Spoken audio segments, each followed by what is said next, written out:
One of the first things that we did when the crisis hit was we took a look at our segmentation, and we did a reprioritization of our accounts based on certain markets. So we happen to we do a lot of business in oil and gas. Well, look, oil and gas, especially on the CapEx side,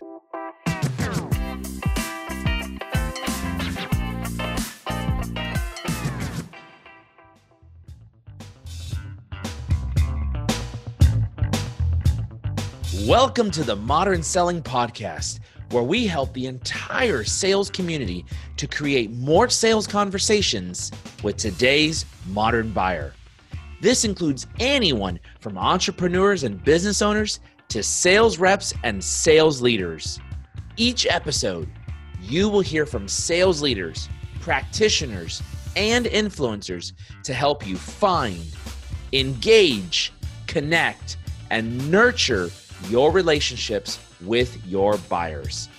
I'm Mario Martinez Jr., your host, and you're now listening to the Modern Selling Podcast. This podcast is brought to you by Postal.io, a sales and marketing engagement platform that generates leads, increases sales, and improves customer retention. Learn how you can integrate direct mail and gifting into your existing sales strategy by visiting Postal.io.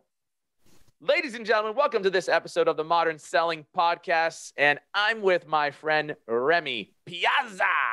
I love that name, Remy, man. Chief Sales Officer of Bureau Veritas of North America. Remy, welcome to the show, man.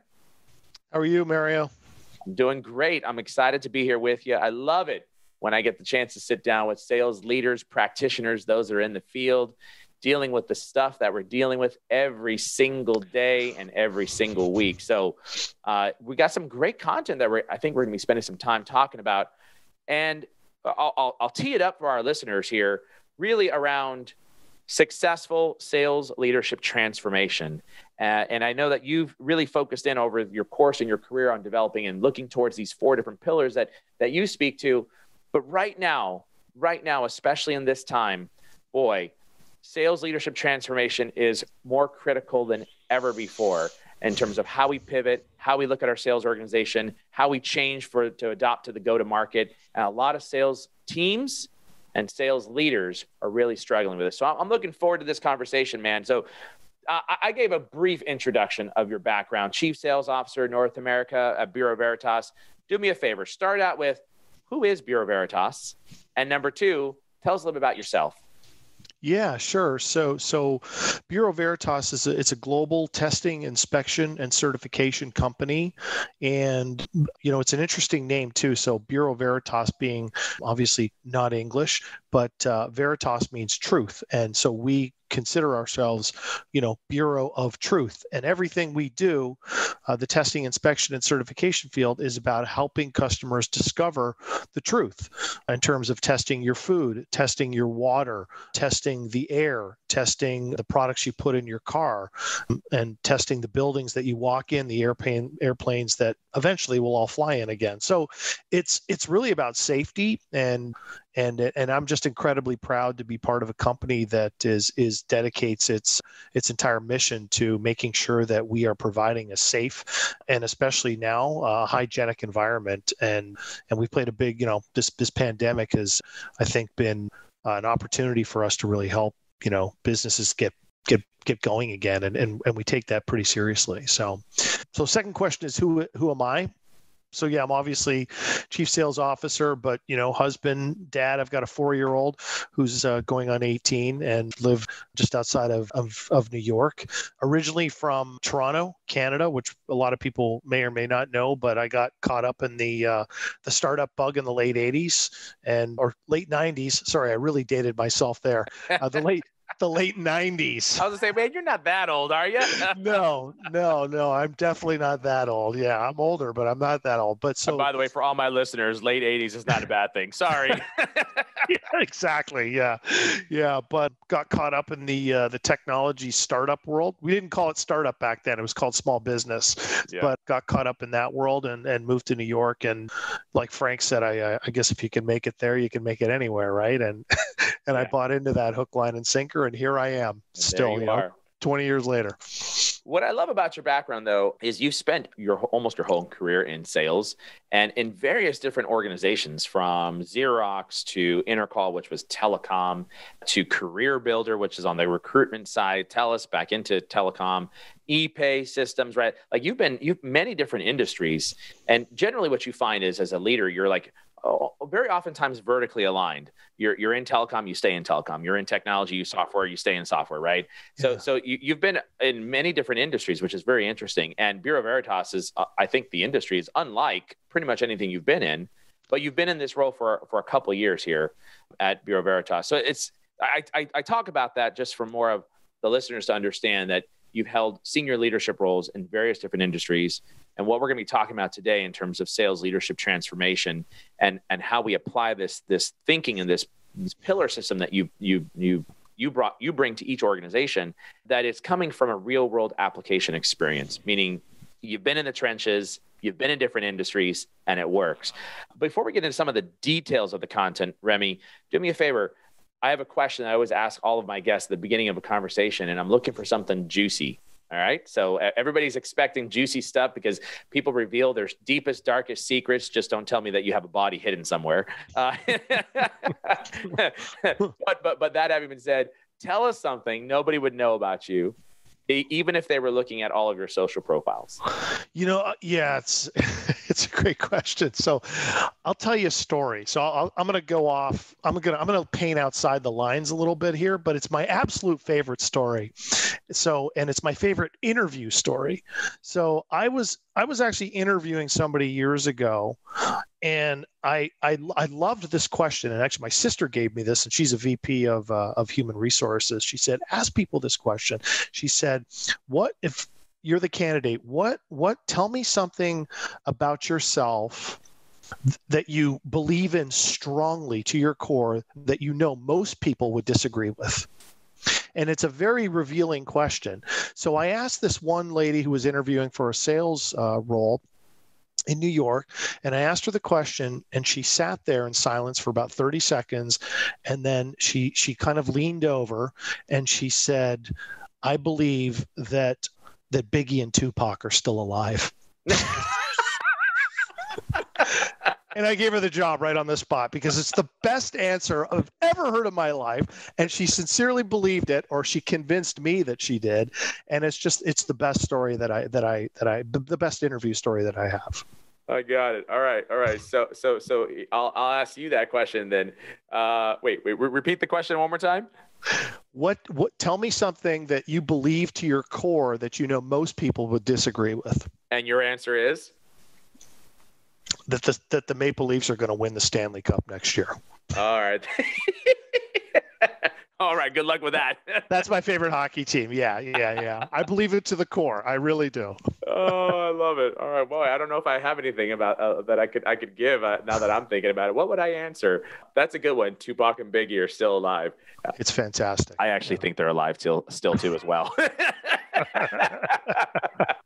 All right. Well, good, man. Well, let's get into some meat here into the show here. Talk a little bit about. I think one of the things when you came into Bureau Veritas, and as you come into many different organizations and you've taken on leadership roles, as a sales leader, we always go through our assessment process, right? And we need to think about how we are going to market. What does our sales team look like? There's a number of different things that we think about. Do we have the right strategy? Is it working well? And I would argue that generally sales leadership positions don't open up because everything is perfect. That's what I would argue. And most times it's an opportunity to come in and there's something that we need to fix or address. Or we just need to pivot and transform. And I think a lot of leaders right now are dealing with, it's not that their thinking is wrong, is that we need to pivot and we're trying to figure out how to pivot and what's the right secret sauce and what's the right formula to be able to make something work. So with that in mind, talk a little bit about your 4 pillars of successful sales leadership transformation. Start with the first thing that you and I spoke about when we first met, and that was looking at defining and documenting your segmentation. Talk a little bit about that in terms of how you go about that through that process and why you start with defining and documenting your segmentation.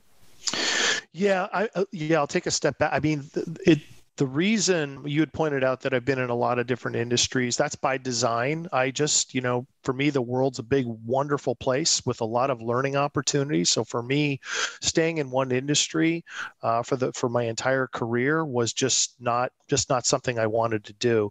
But I did need a foundation, if you will, a system, a process, a methodology to be able to learn the company, learn the industry, and figure out where to where we take it from there. And candidly, I learned this process from people who were probably at the time for sure a lot smarter than I were, and had some experience. And you're right, I'm being brought in more times than not for some sort of transformational project. The company's going through a metamorphosis, so to speak, and they want me to head up that part for sales and marketing. But the very first pillar for me was you've got to understand your market. You've got to understand the total addressable market. You have to understand the industries in that market that you do address or you want to sell to. And then for me, it's about going down and getting more and more specific. So once you've looked at the total addressable market, and then you've looked at the industries that you serve and you want to serve, then you start going into, okay, well, what are the accounts? Right? What are the companies in those industries that we serve or we want to get into and provide our services to? And then after that, it's really about going all the way down to a buyer segmentation analysis, which I find a lot of companies give short shrift to. They go to about the account level, but they never really spend a considerable amount of time, energy, resources on understanding their buyers. And look, if today's any indication of what buyers experience, look at LinkedIn invites. I mean, you're getting 10 or 20. I'm getting tons and tons every day, lots of calls. So it's really about understanding, the buyers in your who buy your services, right? What those profiles look like, right? And how, why do they enter the market for your services? And when they enter the market for your services, what kind of information are they looking for? And where do they consume that information too? Because if you're saying, hey, I'm going to deliver this to you in a white paper, hard copy, but I go to this particular association or this particular website and I consume information this way, then that's not in alignment. So you've got to make sure you understand who your buyers are, what their role is in the buying process, what information they're looking at every step in their buying process. And that's key, right? Is making sure you've got your buying or your sales process aligned with that buying process.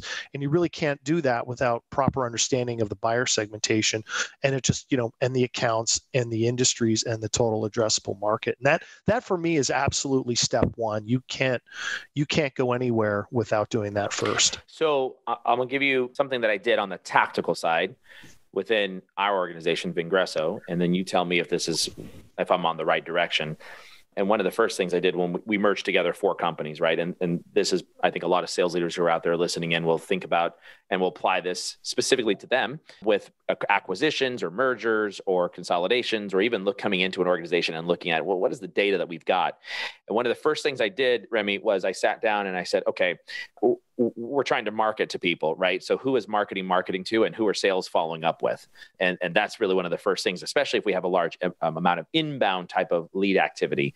So we looked at the database and I said, well, we've got 100,000 records. Like, this is phenomenal. Like, most people are like, wow, this is amazing. 100,000 sales and marketers and sales leaders. And inside here, we've got like this massive gold mine, and we've got 30% engagement on our newsletter. We've got 20% engagement through and click-throughs 40% open rates, 20% click-through rates. And we're like, wow, this is through the roof. We're so excited. Oh yeah, hallelujah, right? And then I say, all right, well, who is it? And we're like, what do you mean, who is it? Like, well, who's all in our database? Like, can we target them? Can we figure out who they are? Well, that's really hard because we have to get down, we have to look at their titles, and well, why don't we just change all of our forms on our website to say, hey, when you come in, I need to know what your name is, what your title, and I want to know what role you have. So do you consider yourself a C-level, VP, director, manager, or individual contributor? And then I want to know what department you are part of. Are you part of sales versus HR versus customer success versus marketing versus something else, right? And I segment now, and now I can be able to start segmenting people so that when something gets over to my sales team knows hot lead, sales leader, which is who we sell to, obviously, sales leader or marketing leader. But if it's customer success or HR, you're like, this might be suspicious, right? Or if we're doing advertising, retargeting and remarketing from the website, as an example, well, I don't want to retarget and remarket to HR people who has never been our line of business or buyer that we've ever worked with. So don't waste money. Don't put those people into Facebook ads or Google ads or whatever it might be. And then in addition to that, I said, we need to take it one step further. And what we cared about is 70% of our revenue comes from selling to what we call the mid-market to the enterprise. So basically at least 15 sales reps at the very low end. But our sweet spot is really that company that has 50 to about 500 sales reps. That's our sweet spot. So in our database, there's no data enriching company that can give us information about your number of sales reps. So I said, well, we got to solve this problem in order for us to be able to target and help have our sellers focus. And if we're going to give them outbound prospecting lists and campaigns, they need to know, is this going to be worth my time? So we hired a data coordinator, and their full-time job is all around enriching our 100,000 plus person database and the records and identifying role, department, title, right? That's the first thing. And the number of sales reps that are at that particular company that would make this a potential target. If it doesn't hit the target, it doesn't make sense. So am I thinking about that correctly in terms of what you're talking about, in terms of identifying our persona, or is that like the super tactical execution and there's something bigger above that you do to be able to identify this stuff? Well, so I think it's both, right? Like, and strategy is such a sexy term. People love to use it, but the reality is the magic happens with the tactics, right? And I think it was Tom Peters that said strategy is execution, and I love that line because I believe in it. And he wrote In Search of Excellence, which is still one of the best all-time bestsellers out there, business books. But I do think you have to have someone analyze your data, or you're like Tony Robbins said, you're running east looking for a sunset, and that's, I don't care how fast you run, man, you're never going to catch it. You're never going to achieve it. So I think having someone, and we did I did the same thing here at BV. I mean, on the sales operations side, we're talking about sales operations and to a degree, sales enablement, right? We're enabling the salespeople through data to chase the right prospects and not waste their time running east looking for a sunset, chasing prospects that are never going to buy because they're not our target prospects. So I do think that's key. And for me, it's part of the execution, but you're also leveraging the data that you've got out there, which is smart and very necessary. Yeah. So on the buyer persona, you talked about, really understanding your buyer persona, some of the account focus as well. And I think what you meant by account focus is like, what are the target accounts that we're going to go after? Maybe it's a top 100, top 200, top whatever it is in your geography.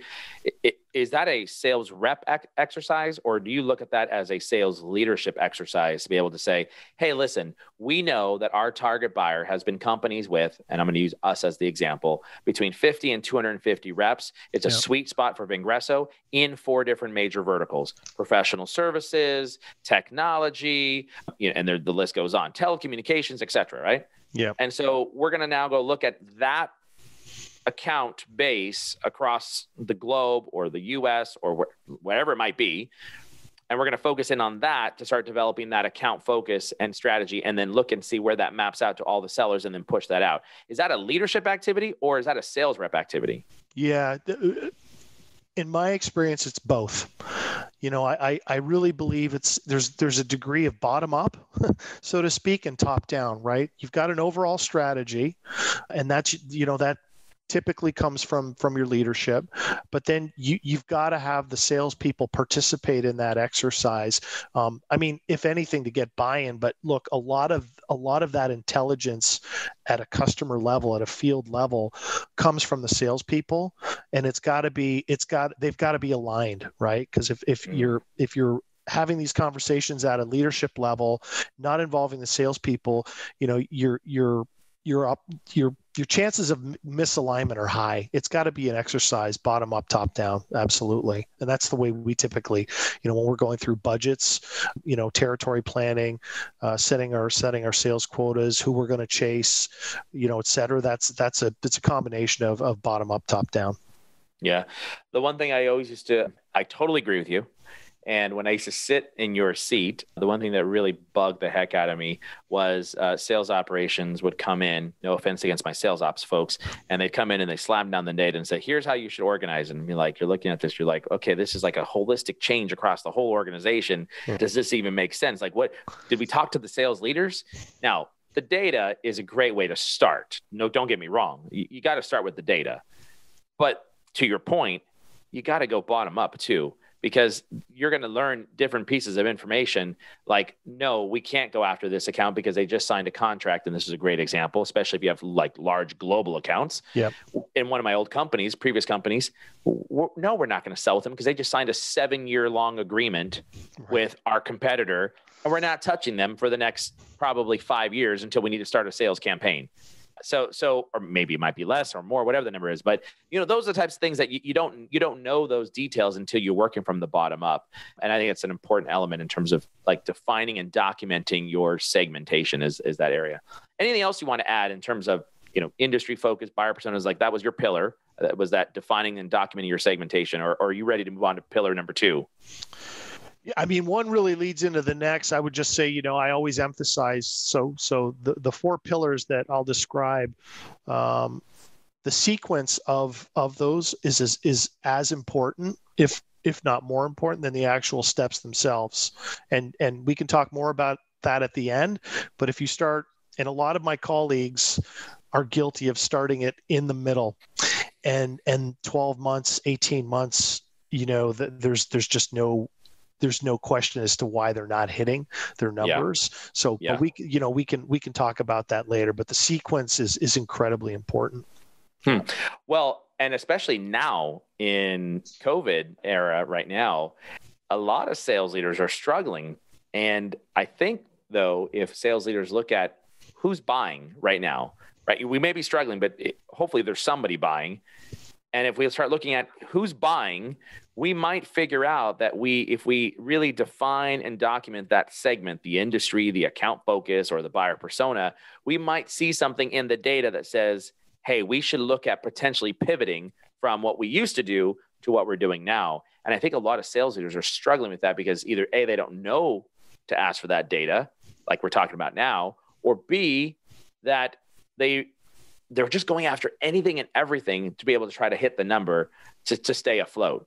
So would you agree that even in the COVID era, ensuring that you've got the right documented segmentation and defining that is critical if you need to pivot? Yeah.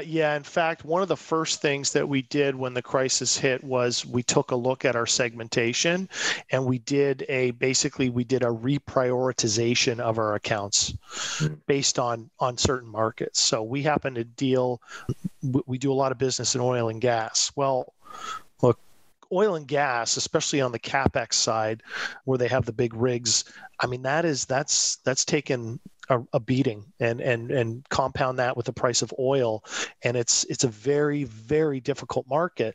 Now, the downstream market is actually where it's more about maintenance, and the refineries is actually a good market. And then you start getting into a lot of the growth in the oil and gas area for the next while is going to come from chemicals.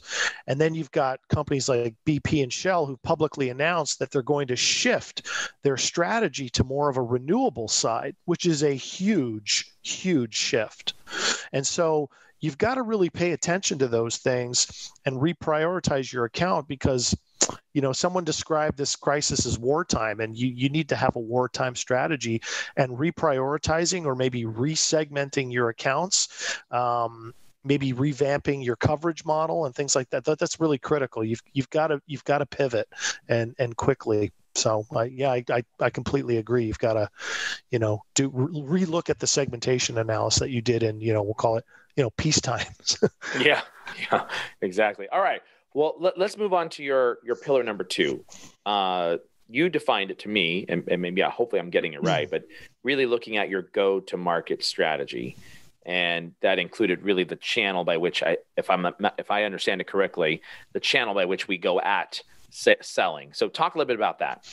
Yeah, so it's really a coverage model, right? And there's different coverage models. There's a channel or partnership or OEM model in some industries. There's a direct model, and there's variations of that direct model. You can have key account management, you can have inside sales, you have different structures. Pod structures now are pretty popular in some industries. So it's about, okay, so based on my segmentation, so who I'm going after, and of course you've got to look at your products and services too, and what makes sense in terms of how you sell those. I think today we've been forced, as you and I've talked about, I like the way you said, for the first time, the buyers and the sellers have been brought, we've been forced to communicate virtually for the most part. And so that's the only medium that we can use to sell until things change. But you need to determine, okay, so based on my account, my industry account and buyer segmentation, how do I go to market? And is it through partners and channels, or is it a direct model? What does that direct model look like? Do we hire national account, global account executives, major market, small market, inside? But once you've done the segmentation analysis, it does give you obviously a very good idea of what that go-to-market strategy or that coverage plan is going to look like. Again, without the segmentation analysis, you don't, without understanding your buyers, your accounts, and industry, it's very difficult to come up with a viable, effective and cost-effective go-to-market strategy. Yeah, interesting. And back to your point on the comment I was making is I was suggesting that this is the first time ever in history where buyer behavior is completely aligned with seller behavior, or the selling motion, if you would, that we're all digitally connected, socially engaged, mobile attached, and video hungry. And that has never before been the case, where it is completely 100% perfectly aligned buyer behavior and seller motion at the exact same time, right? So this combination coming together is like, wow, what do I do there in that particular environment, especially, in the pandemic situation and post-pandemic, because I think we'll never see business fling back to the other way where it was before. I think a lot of folks and a lot of companies are realizing the productivity gains that they get from people working from home, and also how much money they can save by allowing people to work from home. It's a pretty significant one. So that's one of the things that, we've always struggled with here, especially at Vengreso. And there's certain things that I can't control within my realm of ability to control things. And that is 70% of our business comes from the mid-market enterprise. 30% of our business comes from the e-commerce side of the house, meaning someone's coming to our website, they look at something, they buy a training program online, et cetera. And I've always wanted to just get rid of this 30%, like cut it off at the knees and say, I want to focus over here, because I'd rather sell one thing for $1 million than, 10,000 things for whatever the number is, $1,000. I can't do math, but whoever's listening can figure that mathematics out, the mathematical equation out. But the challenge has been is I don't control what Google gives me. Right. And what Google gives me is a lot of this stuff over here on that 30% market. So I've always just let it keep going, because this is like the steady eddy, revenue that just, you don't have to do too much work in.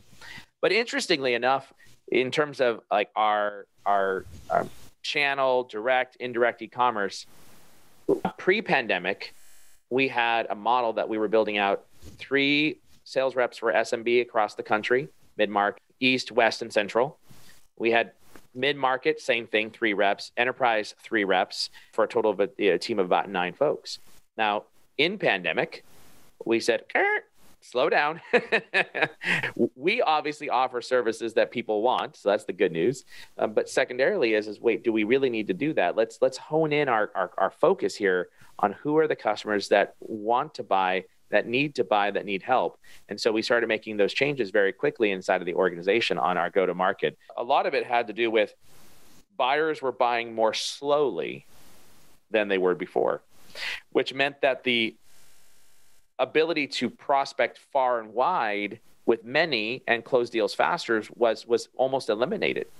So we came up with this model. We said, well, why don't we pair a market development manager, an MDM, to a local regional vice president in the market.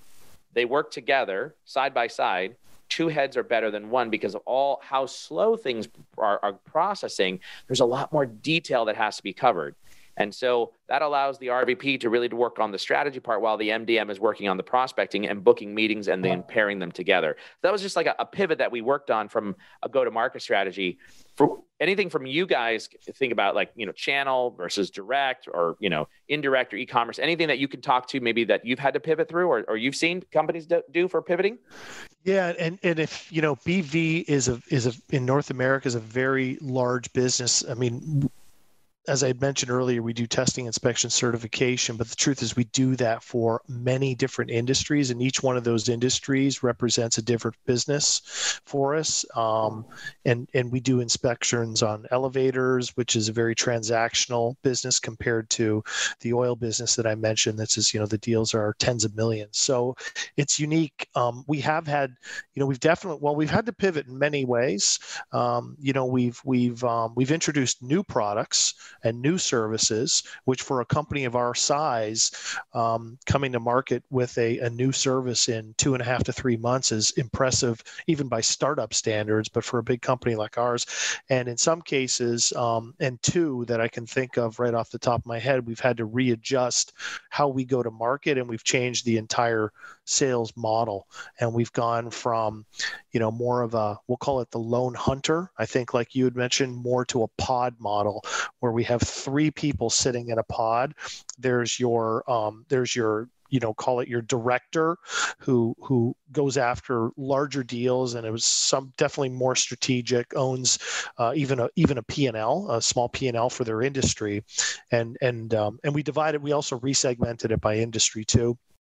We abandoned some industries and we adopted some new ones as well. And then you've got, sort of an SDR, sales development rep, sitting in there as well.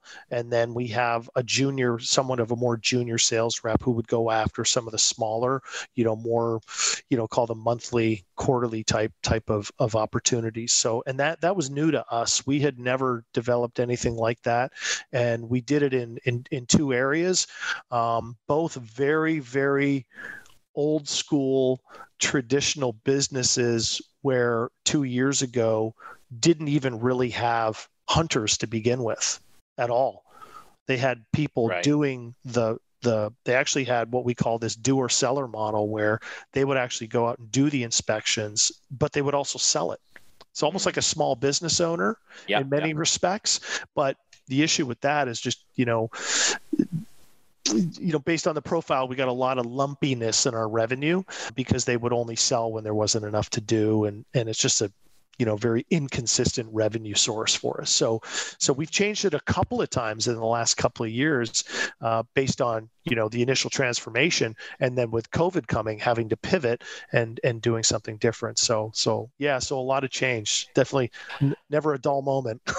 Yeah, I mean, you nailed it in talking about the pod, because your 3-headed pod is really my 2-headed pod, and our MDM actually does the SDR work and handles the super low and mid market accounts with 15 to 49 sales reps. So they're doing the direct work, whereas our RVP is really taking on the more strategic, larger accounts. So we've actually combined that, and I'm sitting here also seeing some of the effect of that, which is, man, I think I really need an SDR with that team. And so it's funny that you mentioned that because I might have to take that page out of your playbook, bro. No that's problem. Good. Go ahead. No problem. Yeah. No, it's so far it's worked well for us. Yeah. It's really worked well. And interestingly enough, some of the benefits on team selling. So basically, everybody's now on a team quota, and everybody gets revenue credit for the whole entire team that is selling across the nation. And what it actually is doing is equalizing the efforts. So where you may have an individual or even a team that is not pulling their weight, the other teams are going to speak up, because if they're pulling the weight, they're expecting others to contribute, because that's one big pot that everybody can get commissions off of, including their own individual commissions as well. So, which happen to be obviously be much higher. But nonetheless, that team modeling in this COVID era, I mean, like, that has been I think a real winner from Vengreso standpoint. I want to move on into your third pillar, and that was the one that I've spent a lot of time on in my career, ensuring that you have the right people on the bus. And I don't know if I got that right, but before we talk about ensuring you have the right people on the bus, I want everybody to listen to this message from our program sponsor. This podcast is brought to you by Postal.io, a sales and marketing engagement platform that generates leads, increases sales, and improves customer retention. Postal allows you to automate and personalize your offline outreach to both existing customers and new prospects at scale. Learn how you can easily integrate direct mail, gifts, charitable donations, and even alcohol into your existing sales, marketing, and retention strategies. Visit Postal.io today and request a demo so you can boost your pipeline and close more deals.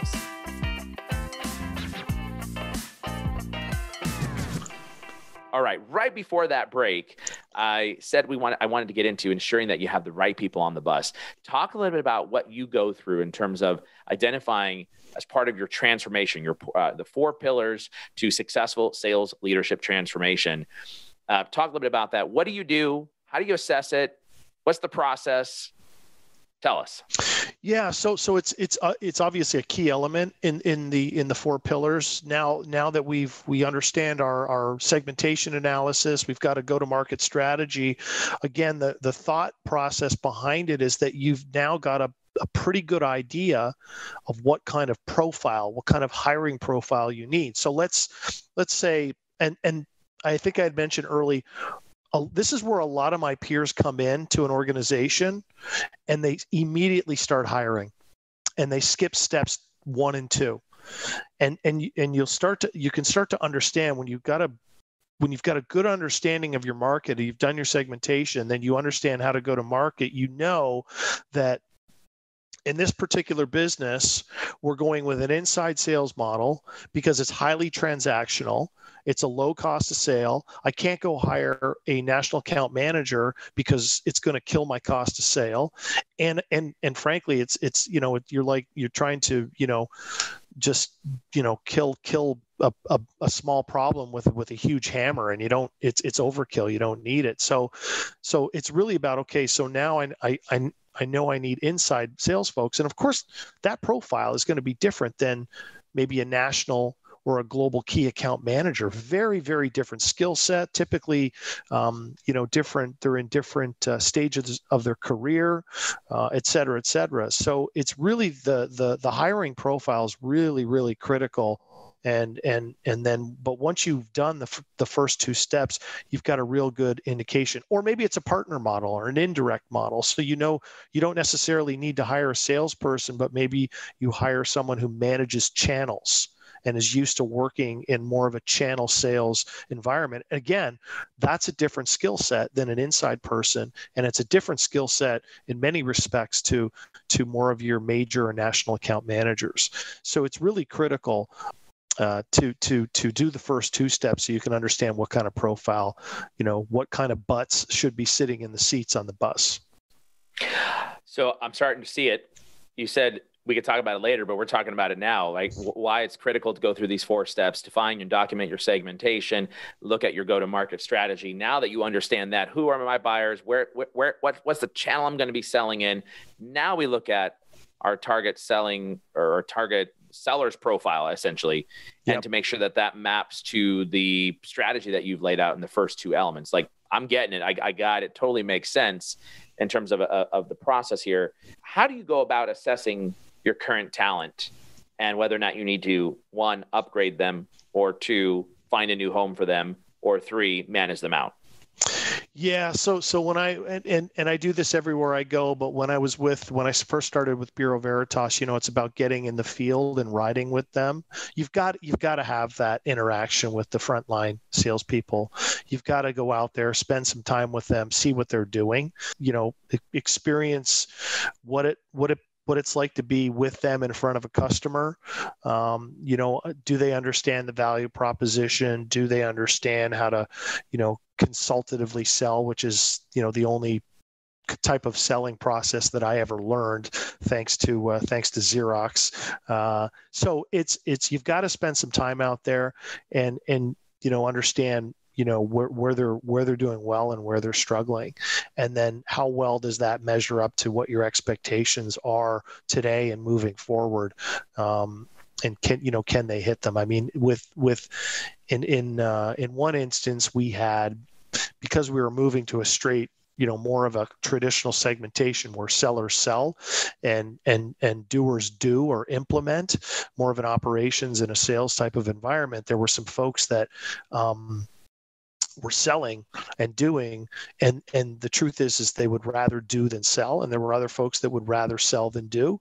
And so we wanted to give some of those people an opportunity to make that transition, and there were people that could make the transition, and there were some that could not make the transition, and you've got to go out, you've got to evaluate those people, you've got to work through your leadership as well to see how they're managing those people and whether or not they can make the transition as well, and give them an opportunity.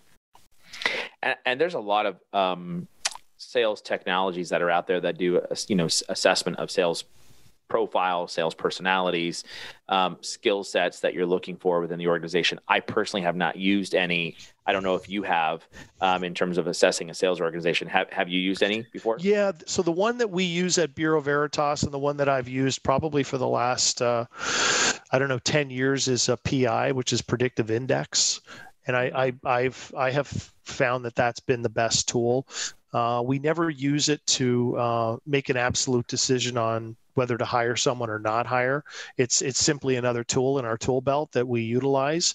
In my experience, it ends up confirming what what your hunch was anyways.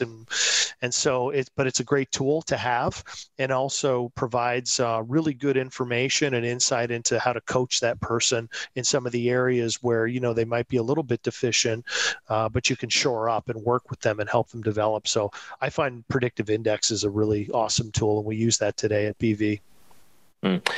Funny, you mentioned that. I'll tell you a story from about, maybe it was about 19 years ago, 20 years ago. Predictive Index was used on me, and it came back saying that I was a bull in a china shop, and that I would not be successful as a seller in that particular environment, and I would also make a lot of waves. Well, this particular hiring leader was on a hiring spree. It was a round of about 100 folks that he was hiring, and he had a policy, and he grouped them together in like 35-person increments. And in every group, he would always hire at least one wild card. That was his using his gut. So he decided that I was going to be his wild card. Turns out I was their top performing salesperson, but I was the bull in the china shop. So I did extremely well, but it pissed off a lot of people along the way. Any case, but that's a funny story. I remember as soon as you said Predictive Index, I said, I remember those guys. They pissed me off and said I was not going to succeed. All right. So now we move on into the fourth element. And you talked about really now getting into the sales enablement and operations layer. Talk about that.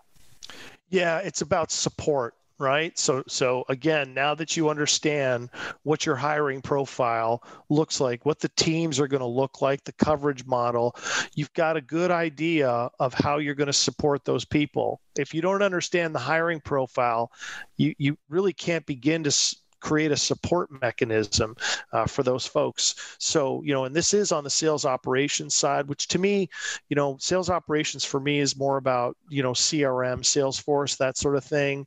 The sales enablement side, though, is much more about, the person that you had mentioned earlier about leveraging the data.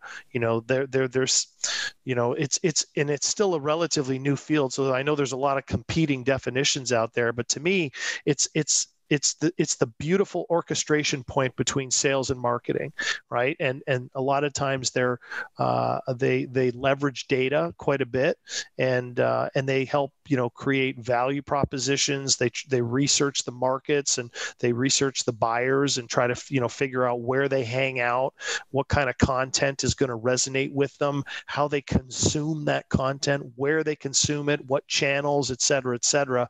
And so they're really they're instrumental in supporting the salespeople from an enablement standpoint. But I think at a high level, this step is important because, to me, it's 50% talent and 50% how you support your people. And it's critical, especially when you consider, and depends on what study you read, but I've heard anywhere, a buyer will engage a salesperson now anywhere between 40 to 80% of their way through the buying process. So, when I started sales, when dirt was new, it was, here's my brochure. If you need information about my copier, at Xerox, I had the information and you had to call me to get that information. So you had to meet with me. And so my role as a salesperson back then was different than it is now. I think now you can get all that information and more on a website, anywhere on the internet. And so I think now, it's more important for the salespeople to really understand their buyers, understand what they're typically going through when they make these decisions, and bring the collective experience of themselves and the company to the table and act more as a consultant and help them and say, look, Mr. or Mrs. Customer, I know this is what the website says, or this is what the spec says. But in our experience, working with companies like this and buyers like you going through this decision, it's, here's what we've experienced with other buyers. And that's a very different role than it used to be. And you need the sales operations people to help support that, as well as very good salespeople. Yeah. Yeah. And previously we were talking through on this particular area, you actually gave me several different elements, which I absolutely define as elements of sales enablement role. So we talked about tools and technology. Do they have the right tools and technology to be able to help support them, to what you talked about earlier? The skills development. So how do we coach them up, or not coach, how do we manage them up or manage their skills to be able to get to where it is that we need to? For example, if we're pivoting or if we're changing direction and we're going on large strategic accounts, well, if you don't have any strategic account selling experience or relationship building skills, well, we need to enhance those things.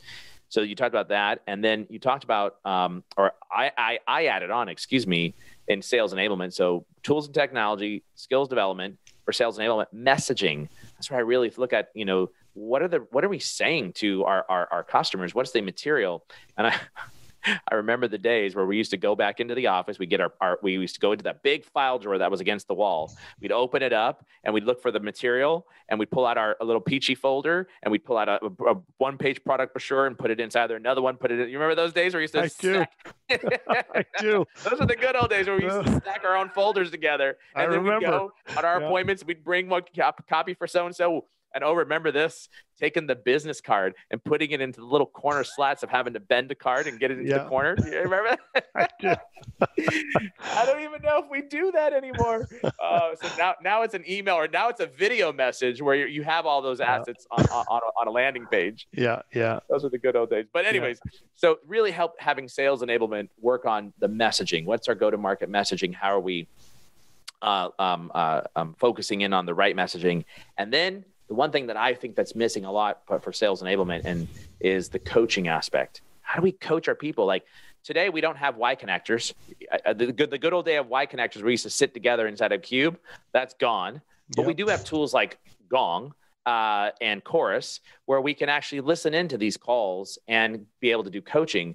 And today, what we do as best practice is every member of the sales team has to listen to at least one call from another salesperson every week. And we each give coaching and feedback on that particular call so that we can identify like what's working, what's not. So, and then what we do is we have a sales enablement call. I've got a team. And so you would want to do this in smaller groups on a sales leadership level. We basically spend what's the one takeaway that you took away that could either be better or good or improved or changed or was awesome from that particular call. And we allow the team coaching to take place through that virtual environment. So I think those are 4 areas that I would probably attach here to that. Let me, do you agree, disagree? Yeah, no, there's no question. I think it is tools, technology. The training piece is big. The coaching is part of that. the thing I always add to is if you're going to implement a coaching or sales training program, make sure that your managers are also involved in that, because there's usually a nomenclature or a certain language that goes with that training. I've seen some of my peers implement these training programs for the for the frontline salespeople, and not involve their managers in any sort of managerial training or even training on the sales process, the methodology itself. So that makes no sense. But I do, I think those are critical elements. And I do remember the Y chord. I miss the Y chord. I really do. Sitting in a cube with your reps we used to do, every week we did this, and sitting in on calls and then briefing after the call. I love those days. I miss the Y chord. When the Altoids came out, like that with the tin box, you'd always have a box of Altoids inside there. So when someone came and sat next to you, you'd open up the box, take an Altoid, and give it. Like, you want an Altoid? Then you plug in that Y connector, and you're sitting there, in the small little cube, side by side, elbow to elbow, and those are the good old days where you get that instant coaching. Man, I love that. One of my keynotes actually that I have is the picture of the Y connector. Like, remember the good old days? How do we do that today? We don't have that. It's a virtual environment. So I wonder if you can even buy a Y cord or a Y connector. Yeah, I don't know. Good question. Yeah. If you buy one, that'll become a iconic legacy element that you'll keep, and it'll become a collector's item. I'll frame it and put it on my wall. Exactly. Yeah, absolutely. Yeah. Nice. Well, this has been a fantastic conversation, and really focusing in on the successful sales leadership transformation. You come into an organization, Remy, you just laid out a plan to say, you come in, you're taking over. What do you look at? You're in a situation where you need to pivot, new product launch to the marketplace. Any one of these elements or other things that I didn't mention all apply to the 4 pillars that you just identified. So I'll just run through them for closing here. Define and document your segmentation. Make sure you develop your go-to-market strategy. Then ensure you have the right people on the bus. And 4, focus in on the sales enablement operations side of things. And you practice those 4 things, and it should equal success. In fact, if I'm not mistaken, Remy, you are 2 years, 4 months now in the CSO spot at Bureau Veritas, right? I broke the 18 or the 19-month barrier. Yeah, absolutely. Exactly. Plus some. So you must be doing something right, man. You must be doing something. I hope so. I love it. Well, if someone wants to get a hold of you, what's the best way? Is it to connect on LinkedIn, Twitter? Yeah. LinkedIn. I use LinkedIn every day, multiple times a day. So absolutely connect with me on LinkedIn. I'm happy to. I get a lot of connection requests, and I've met a lot of great people on there too. It's a great tool, but that's the best way. Yeah, absolutely. Yeah. My email's on there. I think my phone's on there too. So more than happy to connect with people. And make sure that when you send them a LinkedIn connection request message, put a personalized message and say, you heard him on the Modern Selling Podcast, Remy Piazza, Piazza. And don't worry if you didn't, if you can't figure it out, we actually have it in the show notes. So we'll have his LinkedIn profile link there as well. Last question for you. All-time favorite movie, what is it? Godfather. The Godfather. The Godfather. All right, there you have it. We've had that a couple times before, so I'm not surprised. Being from now living in New York, even though you're from Toronto, you said. Originally from Toronto, yeah. Originally from Toronto, now you're in New York. The Godfather. New York now, yeah, definitely. My wife is she's given me the pat. My wife's from New York, so she which is of course the center of the universe, right? So she's giving me my papers now. I'm good to go. There you go. I love it. Well, all of y'all listen in right now. Make sure you connect up with Remy. Remy, thanks for joining my show. And for everybody listening in, don't turn that dial. We've got this very important message from our program sponsor. Great. Don't forget to visit postal.io to learn how you can integrate direct mail and gifting into your existing strategy. Postal.io is a sales and marketing engagement platform that generates leads, increases sales, and improves customer retention. Thanks for listening to the Modern Selling Podcast. Please do me a huge favor and give the Modern Selling Podcast a rating and review on iTunes. I would appreciate it. Also, If you want to easily find our show, just go to themodernsellingpodcast.com. Hey, since you'll be on our site, be sure to check out our Modern Marketing Engine podcast, hosted by my co-founder and CMO, Bernie Borges. Thanks for listening in, and until the next episode, good selling.